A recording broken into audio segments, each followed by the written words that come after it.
ينقلبون والعاقبة للمتقين. صلى الله وسلم عليك يا سيدي ويا مولاي يا رسول الله. صلى الله وسلم عليك يا سيدي ويا مولاي وعلى أهل بيتك المظلومين. ما خاب والله من تمسك بكم، أمن والله من لجأ والتجأ إليكم. سادتي فيا ليتنا ثم يا ليتنا كنا معكم فنفوز والله فوزا عظيما. ذاك المنى لو أن ذلك يحصل يا غريب يا مظلوم كربلاء يا أبا عبد الله. ألا يا عين جودي وأسعدينا،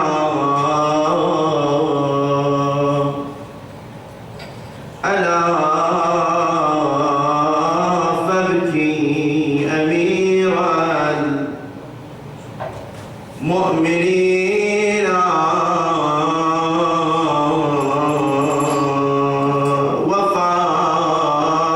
وفارسها وخير من ركب المطايا وفارسها ومن ركب السفين.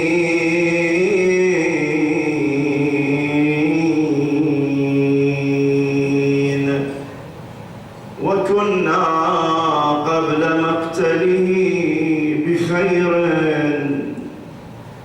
نرى المولى رسول الله فينا.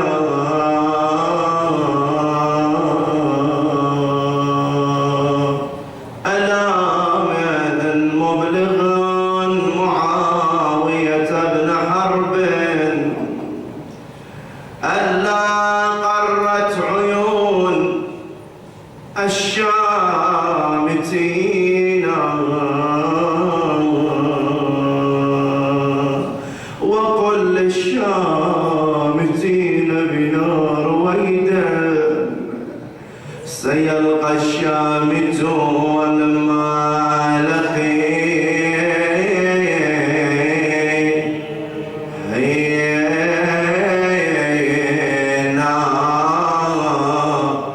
أفي شهر الصيام فجعتونا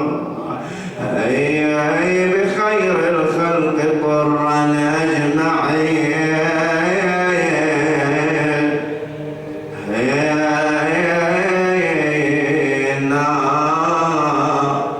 ظلت بنات المرتضى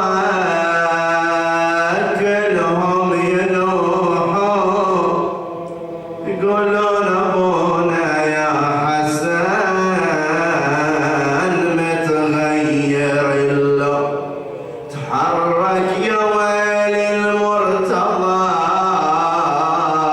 وبطل ولينا تحسر على أولاده وصد لهم وبعد قالهم كلامي يا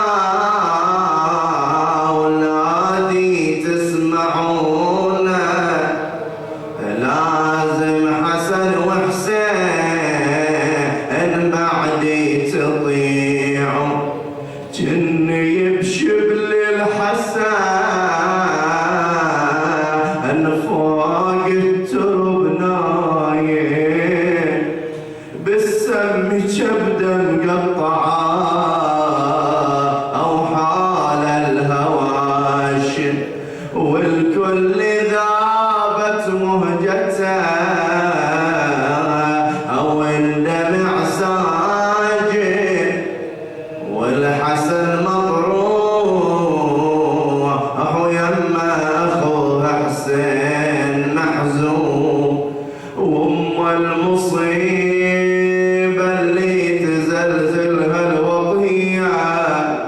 مصيبة عزيز حسين برض الغاضرية، جني أشوف على الثرى نايم رمية، بالثرى مطروح وحال الشبان كلهم يونوا، وزين بحين سمعتها الوصية صاحت أجل يا أبوي من وصيت بيا بانت يا حيدر أول الذلة عليا، يا ريت بعدك هالحراير لا يضيعوا، تحريك يا ويلي صاحب النفس العطوفة وصاحب صوت يا زينب وبدمع ذروفة، جني أشوفك حايرة بوسطات الكوفة، لكنما الأمر والمرجع لله، لا حول ولا قوة إلا بالله العلي العظيم، وسيعلم الذين ظلموا آل محمد أي منقلب ينقلبون والعاقبة للمتقين. قال تعالى في محكم كتابه المجيد وخطابه العزيز، أعوذ بالله من الشيطان الرجيم، بسم الله الرحمن الرحيم.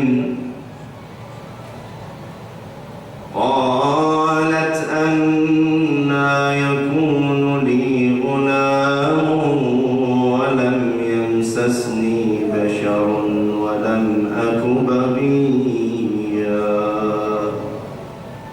آمنا بالله صدق الله العلي العظيم. هذه الآية من سورة مريم هي جواب مولاتنا مريم ابنة عمران في جوابها لجبرائيل عندما جاء يبشرها بأنه سيهب لها غلاما زكيا.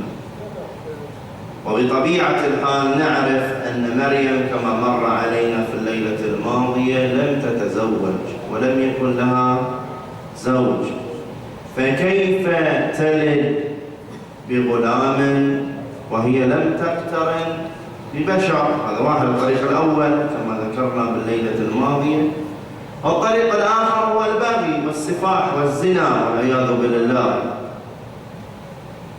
فإذا لم تكن من الصنف الأول ولا من الصنف الثاني فكيف ترزق بغلام ذكر ذكي سوي وما إلى ذلك من الأوصاف التي جاء في القرآن، أو بكلمة من الله اسمه المسيح عيسى بن مريم.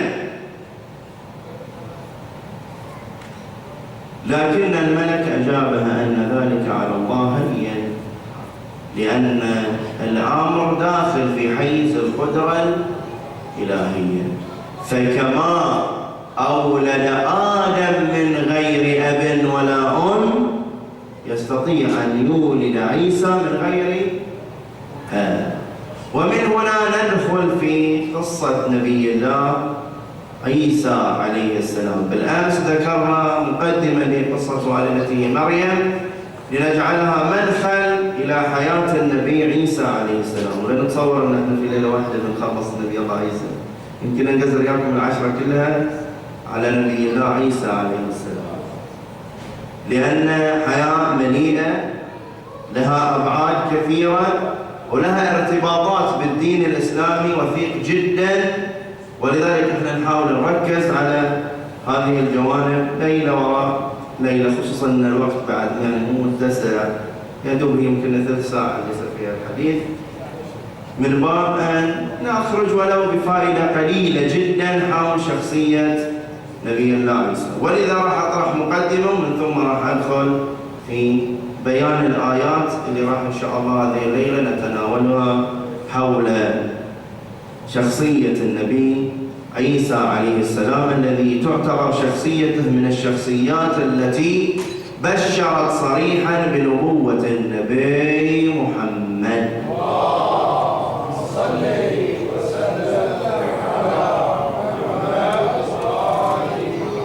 إذن عيسى عليه السلام هو نبي من أولي العزم ورسول من رسل أولي العزم، مثل ما نعرف أن أولي العزم هم 5: نوح وإبراهيم وموسى وعيسى والنبي الخاتم محمد.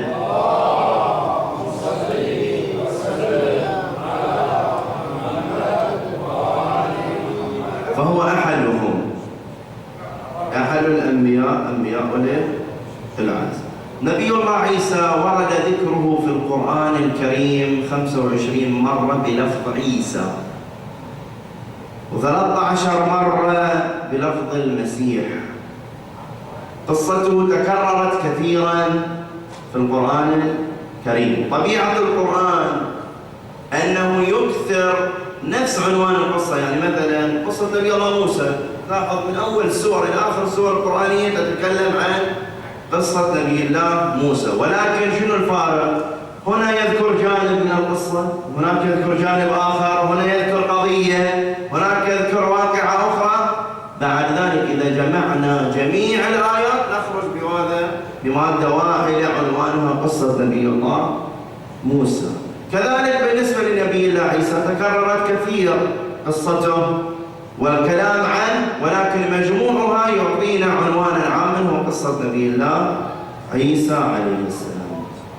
طبعا نبي الله عيسى ولد قبل ولادة النبي الأكرم ب570 سنة. لاحظ المدة الزمنية الفارق بين ولادة المسيح عليه السلام وبين ولادة النبي الأكرم صلى الله عليه وآله. طبعا عيسى هي اللفظة العربية المترجمة أو ترجمة كلمة يشوع، يعني الأصل هو يشوع، ولذلك لما تجي عند المسيحيين في صلواتهم وغيرها ما يذكرون لفظ عيسى وإنما يذكرون لفظ يشوع. فعيسى هي الترجمة العربية للفظة يشوع. هذه كمقدمة بسيطة حول نبي الله عيسى عليه السلام. بعد ذلك احنا نريد نمشي مع الآيات التي وقفنا عليها بالأمس في قصة مريم عليه السلام، ووقفنا على أنها أجاءها المخاض إلى جذع النخلة وقالت هنالك يا ليتني مت قبل هذا وكنت نسيا منسيا. ليش؟ لأن الأمر مو بسيط، يعني هذه قضية الشرف مو بسيط. الآن أي واحد في المجلس وجه له تهمة من هذا القبيل بيقبل وتقوم الدنيا ولا تقعد، بل أن الإسلام أوجب فيها حد القذف. تجي تقول حق واحد أنت في كذا أو أنت ابن كذا وأنت ما عندك بينة يجب فيها الحد، لأن التهمة مو بسيطة. ولذلك السيدة مريم تقول أنا أعرف بواقع الحال أن هذا من الله، ولكن الناس يفهمهم. مثل احنا الآن إنسان يقول والله العظيم أنا بريء، أنا ما سويت، بس الناس بتفهم ما تفهم. خلاص من تمسك عليه شيء أنت ما له واقع، لكن تبدأ ترتب آثار عليه. على أثره ولدت المسيح عليه السلام. هنا تبدأ قصة المسيح عليه السلام في قوله تعالى فكلي واشربي وقري عينا فإما ترين من البشر أحدا فقولي إني نذرت للرحمن صوما فلن أكلم اليوم إنسيا. طبعا احنا شو يصير بعد هذا واقع. بعد يقول والله أنا يسألوني وأنفي، هذا صار جنين بين يدي، يعني مباشرة من أمشي بين الناس أكيد راح يسألون من أين لك هذا الجنين. هنا الله عز وجل يعلمها تكليفها. أنت شنو المفروض تسوين عندما يخاطبونك؟ قل إني نذرت للرحمن صوما فلن أكلم اليوم إنسيا. الصوم هنا المراد به ماذا؟ هو الصوم عن الكلام. ولذلك وش قال؟ إني لن أكلم اليوم إنسيا. شلون تقول لهم وهي ناظرة أنها تصوم؟ بالإشارة يكفي، لأن القول أعم من اللافظ. القول أعم من اللافظ، ولذلك ممكن أن تشير إليهم بأنها لا تتكلم وأنها نذرت للرحمن صوما من دون أن تتكلم. فأتت به قومها تحمله قالوا يا مريم لقد جئت شيئا فريا. طبعا بعض المفسرين يقولون ان قومها بدأوا يبحثون عنها وشافوها، وبعض المفسرين يقولون لا، هي مريم توجهت الى قومها وهي الأظهر من الآية. فأتت به قومها تحمله، يعني صارت بعد قدام الأمر الواقع. هذا يشوفونها في يدها رضيع، مباشرة توجهوا بالاتهام. سألوها من وين؟ أنت امرأة غير متزوجة وجاية برضيع، يعني شنو؟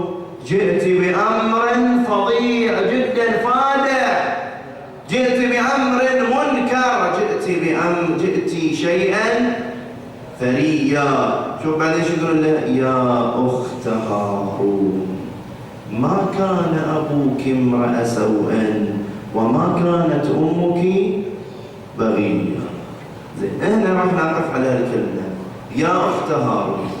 المفسرين يقفون على عبارة أخت هارون. شنو المقصود بها؟ هل كان لها أخ اسمه هارون؟ أو لا؟ عندهم 4 أقوال في المسألة. القول الأول أن هارون هذا كان رجلا صالحا عابدا لله عز وجل، كان مثالا للطهارة، كان مثالا للورع. فإذا أرادوا أن يصفوا إنسان بهذه الأوصاف يقولون له يا أخ هارون أو يا أخت هارون. فهم شبهوها بماذا؟ بهارون هذا الصالح، يعني يقولون له أنت في هذا المقام من العفة والطهارة والنبل، كيف تأتين بهذا الفعل؟ هذا واحد. 2 يقولون بالعكس، هارون هذا كان رجل منحط سافل. فهم بعدما أن اتهموها قد جئت شيئا فريا وصفوها بويش؟ بهذا الرجل القبيح. الأمر الثالث يقولون لا، هي أنها كان لها أخ من أبيها اسمه ماذا؟ هارون. عندها أخ اسمه هارون. هي 3 أقوال، أنا سمعت الله هي 3. أن لها أخ اسمه هارون. طبعا لما نجي ونراجع التاريخ خصوصا قصة نبي الله، قصة السيدة مريم، شو يقولون؟ يقولون أن أباها توفي قبل ولادتها. هذا واحد. 2 أن أمها لم تكن تحبل، وعندما رأت مثل ما ذكرنا أمس ذلك الطفل تمنت على الله فرزقها الله بمريم، يعني ما عندها أولاد إلا مريم ابنة عمران فقط. فشلون يصير عندها أخ نسبي وهو اسمه هارون؟ ولذا العلماء يستبعدون أن يكون هذا هو المقصود. غير ذلك هارون بمعنى اللي هو الشقي أيضا مستبعد، لأنها مريم كانت مثال للعفة والطهارة، فيرجحون أنها أخت هارون بمعنى ذلك الصالح وذلك العابد. نعم، في الرابع أنهم يقولون أنها أخت هارون موسى بن عمران، يعني هارون أخ موسى وهذا أيضا احتمال بعيد جدا. ليش؟ وين موسى بن عمران زمنه؟ وين زمن نبي الله عيسى عليه السلام؟ فشلون تصير هي أخت هارون، يعني تصير أخت موسى بن عمران؟ ممكن تقبل هذا الموضوع. ولذلك العلماء أغلب المفسرين سواء من الشيعة أو من السنة يذهبون إلى أن المراد بيا أخت هارون ماذا؟ أي تشبيها بذلك الرجل الصالح والعابد والزاهد. يا أخت هارون ما كان أبوك امرأ سوء وما كانت أمك بغية. يعني أنت على هذه الطهارة هذه العفة، وأيضا من بيت طاهر وعفيف، لا أبوك معروف بالسوء والفاحش ولا أمك أيضا، فكيف تأتين أنت بهذا الفاعل؟ فأشارت إليه. يعني تتكلم نظرت للرحمن صوما، فأشارت إليه. هم فهموا أنها تريد أن يتكلموا مع هذا الرضيع. قالوا كيف نكلم من كان في المهد صبيا؟ ليش؟ هذا أمر طبيعي. هم فكروها يقولون يعني شلون تستهزئين ابنه؟ مثل لما يجيك واحد وانت وياه في موضوع بتقول له خلاص راح اكلم فلان، شلون اكلم فلان؟ يعني انا جاي اتكلم وياه؟ ولا خل ولدي يجاوب. شلون يعني انا في هالمقام تحولني على ولدك صغير يجاوبني واتعامل وياه؟ يعني كلمه انت تتخذني هزر، ما تحترمني قاعد. هم نفس القضيه افتكروا ان مريم تستهزئ بهم عندما امرتهم ان يتكلموا مع عيسى عليه السلام. طبعا هنا العلماء يقولون من كان فعل ماضي، يعني كان في المهد صبي والآن ليس بصبي. يقولون لا، هنا الأمر المتحقق الفعلي يشار إليه بالفعل الماضي. مثلا كنتم خير أمة أخرجت للناس. هل هي فقط في الماضي أمتنا خير للناس؟ ولا استمر؟ لكن لكونها واقعية متحققة فيشار لها أيضا بالماضي. كيف نكلم من كان في المهد صبيا؟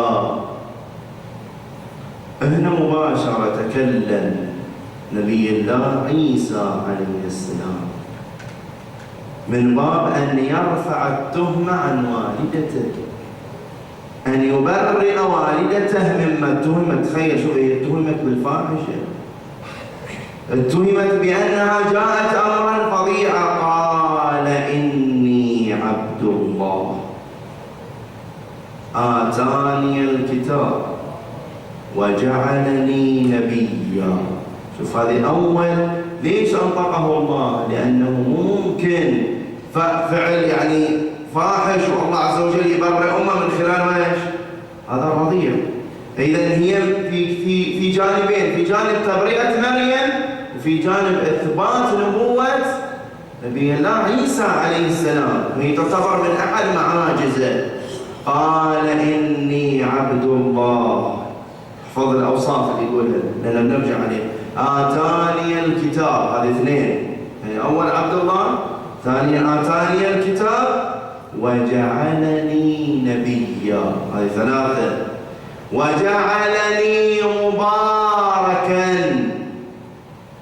أينما كنت وأوصاني بالصلاة والزكاة ما دمت حيا وبرا بوالدتي ولم يجعلني جبارا شقيا والسلام علي يوم ولدت ويوم أموت ويوم أبعث حيا. شوف هنا كم وصف نفس نبي الله عليه السلام. إني عبد الله.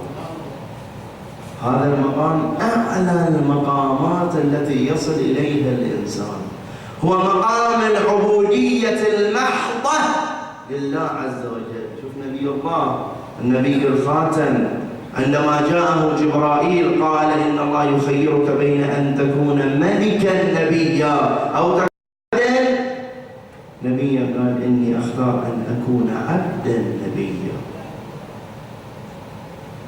ليش؟ لأن مقام العبودية هذا مقام عالي جدا جدا، ولذلك شوف ابتدأ به أولا أن أنا وين؟ أنا عبد لله عز وجل. ولذلك راح يجينا إن شاء الله في تتمة قصة نبي الله عيسى عندما يخاطبه الله أنت قلت للناس اتخذوني وأمي إلهين، يبدأ شوي يرد عليه وكذا. فراح يجينا هذه المعاني أنه كان عيسى يعيش معنى العبودية لله عز وجل. هذا واحد. وآتاني الكتاب. نعرف أن الأنبياء والرسل ليس كلهم لديهم كتب، يعني ممكن يكون نبي ورسول ولكن ايش؟ ما عنده كتاب. ولكن نبي الله عيسى لديه كتاب وهو كتاب الإنجيل. ثالثا وجعلني نبيا، مقام النبوة اللي يعبرون عن مقام الهداية إلى الله عز وجل. أيضا هذه ايش؟ وبرا وجعلني مباركا. ايش معنى مباركا؟ الإمام الصادق عليه السلام يقول المبارك هو النفاع، يعني كثير النافع. يعني مباركا يعني أنا جعلني نافعا. ولذلك شنو نقول هذا والله إنسان مبارك، يعني ايش؟ إنسان نافع فيه منفعة، أو بارك الله فيك أي نفع الله بك. ولذلك وجعلني مباركا أينما كنت، في الأرض، في السماء، في هذه الأرض، في هذه البلد، في تلك البلد، أنا مبارك أينما كنت. هذه وين؟ هذه الأوصاف. لكن هناك وصية من الله عز وجل، وهذه مهمة جدا أن نلتفت.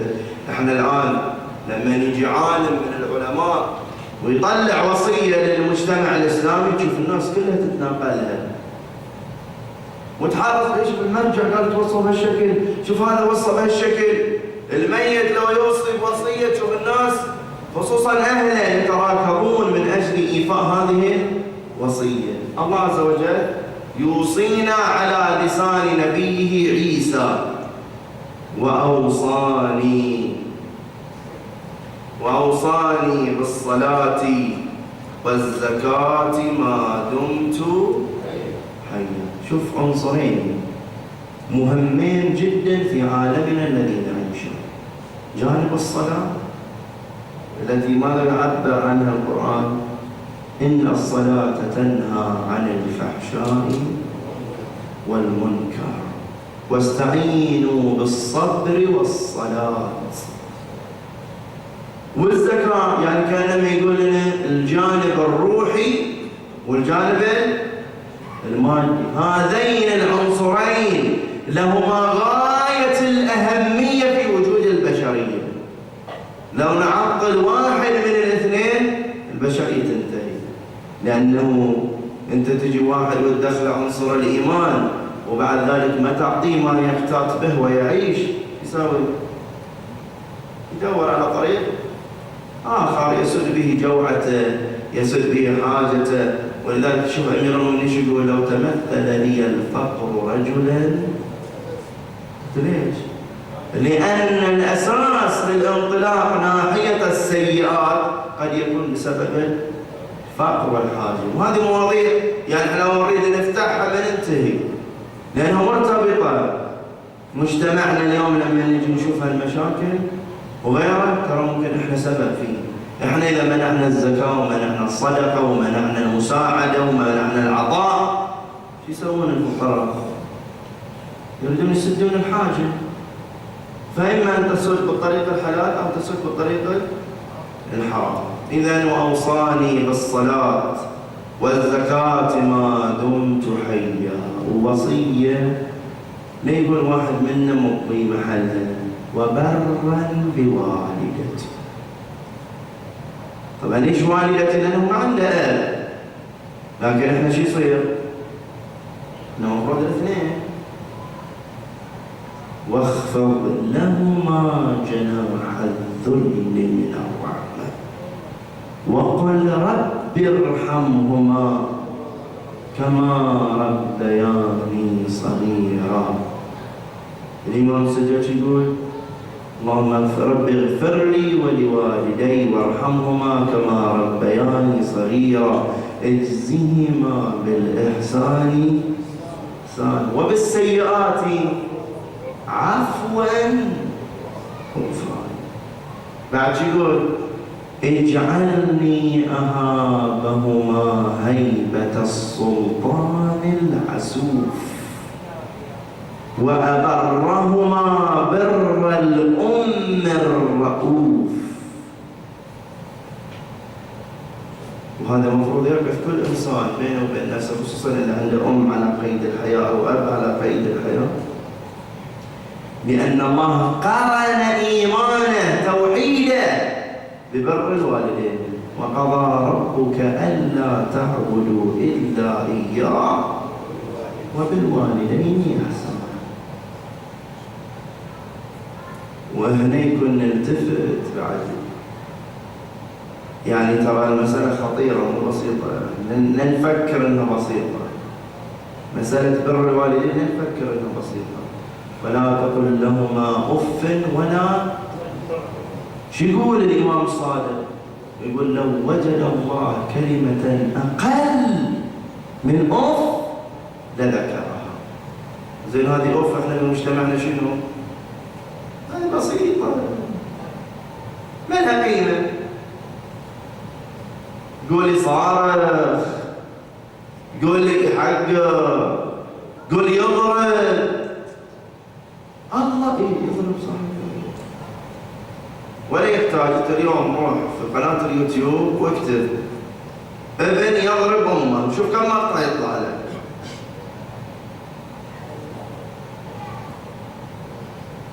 بعض الروايات يعني تشير إلى المسألة بنوع من الخطورة جدا جدا.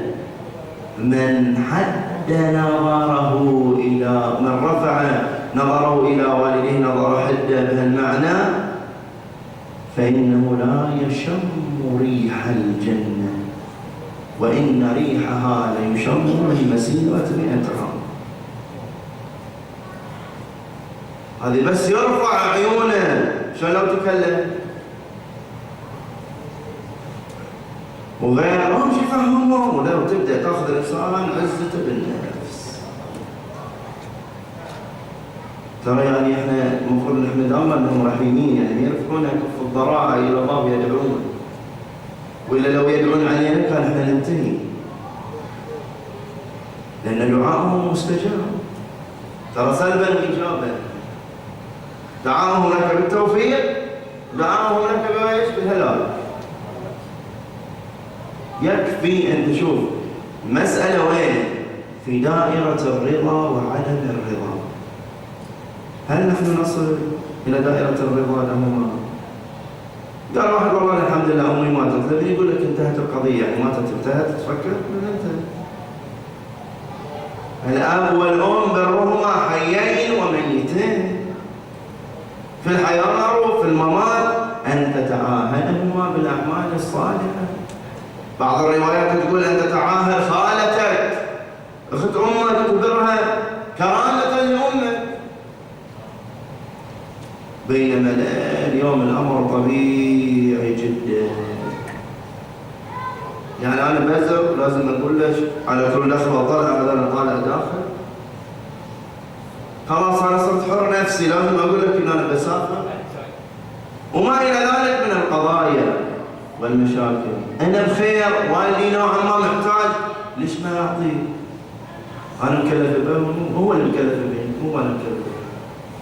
من يقول لك إن ما تصير أنت يوم من الأيام مكلف في والدك؟ إذا كان والدك فقير وأنت تستطيع على النفقة، يجب عليك أن تنفق على والدك. تقول لا أنا أهم شيء عيالي، لا، من يقول لك أهم شيء عيالك؟ ما دام تستطيع حتى والدك يجب عليك أن تنفق. طبعا مسألة بر الوالدين مسألة كبيرة جدا، ولكن إن شاء الله يعني أنتم أهل بر وتقوى، ولكن من باب فذكر فإن الذكرى تنفع المؤمنين. وبرا بوالدتي، شوف تعبير جدا لطيف، وبرا بوالدتي ولم يجعلني جبارا شقيا. الجبار شنو؟ ما يهتم، يبطش بالاول والثاني. شوف وين استخدم المفردة في علاقته مع أمه، يعني يقول أنا الله ما جعلني جبار ولا شقي، بحيث أن أنا أأتي بالعقوبة إلى نفسي، خصوصا مع والدتي جعلني بارا بها. وهذا الأمر مفروض مع جميع الناس، أمي وأبوي بار، لكن مع الناس جبار؟ لا، مو صحيح.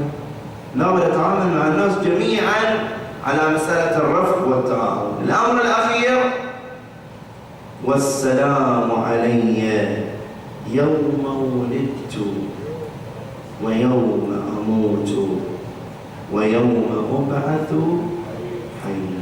3 مواقف كلها عظيمة. الإنسان في دخوله إلى الدنيا يوم جديد، عالم جديد، هول جديد، ما يعرف في شيء. أيضا يوم موته، خروجه من هذه الدنيا، يعتبر يوم جديد، دخوله على البرزخ. وذاك العالم الذي لا ندرك ولا نعرف أين نحن فيه. أيضا يوم المبعث، وذلك اليوم المهول، ذلك اليوم العظيم جدا، اللي هناك بعد ما فيه يا جنة يا نار.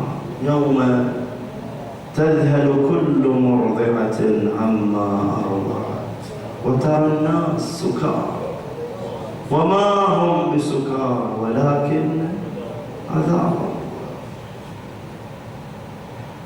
لكن النبي الله عز وجل يقول أنا أريد اطمئنان وسلام وأمن في هذه ال3 المواطن. وأنا أقول لك خصوصا الموطن الثاني، موطن اليوم اللي نطلع فيه من الدنيا، إذا حصلنا على السلامة في هذا اليوم إن شاء الله السلامة في اليوم الآخر أيضا موجودة. تقول لي شلون سلامة؟ أقول لك يا الله حسن خاتمة. المهم نطلع على ولاية علي بن أبي طالب، هذا أهم شيء. نسأل من الله عز وجل أن يعطينا الخروج من هذه الدنيا على ولايتهم. ليش؟ هم الجواز، هم المعبر. إذا طلعنا من دون ولاية علي بن أبي طالب شو نستفيد؟ والله ما نستفيد شيء. ولذلك نرجع وشوف أمير المؤمنين شو يقول: لمثل هذا فليعمل العاملون. لهذا اليوم فليعمل العاملون، وهو أمير المؤمنين علي بن أبي طالب. لكن هو المعرفة الحقة، هو الذي يدرك حقيقة الواقع الذي نعيشه والذي سننتقل إليه، أنه أمر مهول جدا. ولذلك في ذلك اليوم يوصي شيعته، يوصي أهل بيته بالتقوى، بالورع، بالالتزام، بالارتباط بالله عز وجل. ويا حال ذاك الحال الذي كان فيه أمير المؤمنين مسجل على فراش الموت،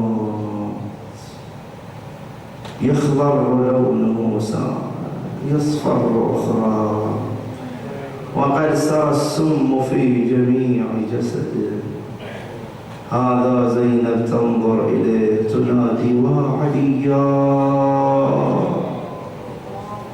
وأبتا ومصيبتا. ليش؟ تتذكر حالها بعد ما يروح أمير المؤمنين، شلون أب كان يرعاها، شلون أب كان يظلله. هذا كلنا نعرفه، خصوصا اللي فاقد أب يعرف معنى هذه الأمور. وزينب كانت تعيش مصيبة فوق المصيبة، أن العيد كان قريب عليها. وشلون الناس تفرح بالعيد وتفرح بالآباء في يوم العيد، شلون يلاطفون أبنائهم ملابس جديدة العيدية من جهة. ولكن زينب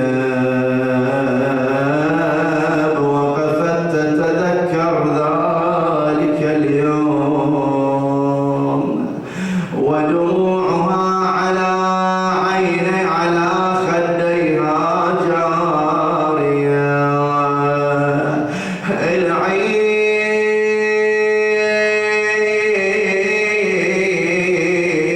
مجبل والحزن زايد علي، وعاينت دار المرتضى منا خلي. فقد الأبو نغص علينا بهالسنة العيد، ومن الصبح باكر علي أحزاني تزيد. نبكي ونلطم والبكا واللطم ما يفيد. نشبت مخالبها بحشاشتنا المني.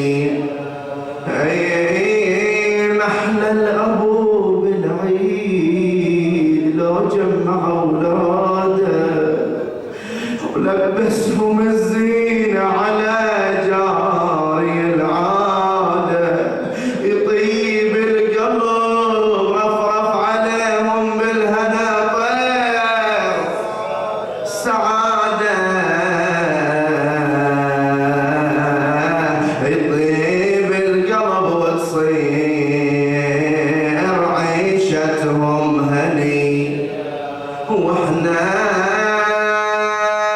ابونا قبل عيده ب9 أيام سافر وخلانا، وصرنا بعدها ايتام. والفرح راح وصار الفرح بالشام. باكر الناس معيده واحنا بعزيه. صحيح الابو يا ناس خيمه،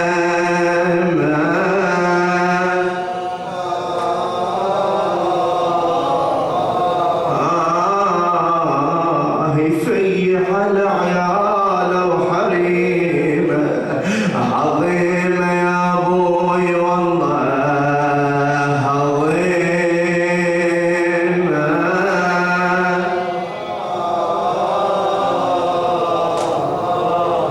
أصيرا من صغر سني يتيمة، هيا أصيرا من صغر سني هيا يتيمة. وعقلنا بها طبع عليها وبني والسلام وسلام فيها. يا الله شافي وعافي جميع المرضى، شافي بشفاء كافية دلالة الاسم. قال الحضور المؤسسون اللهم تقبل اعمالهم جميعا. فهم بانفسهم ومن يذرهم من هذا الحكام الى موتاهم وموتانا ومن مات على ولايه امير المؤمنين. نهدي للجميع ثواب المحترمه الفاتحه مع الصلوات.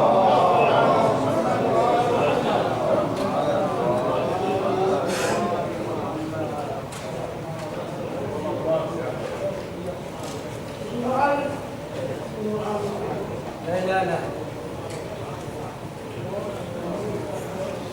Santo.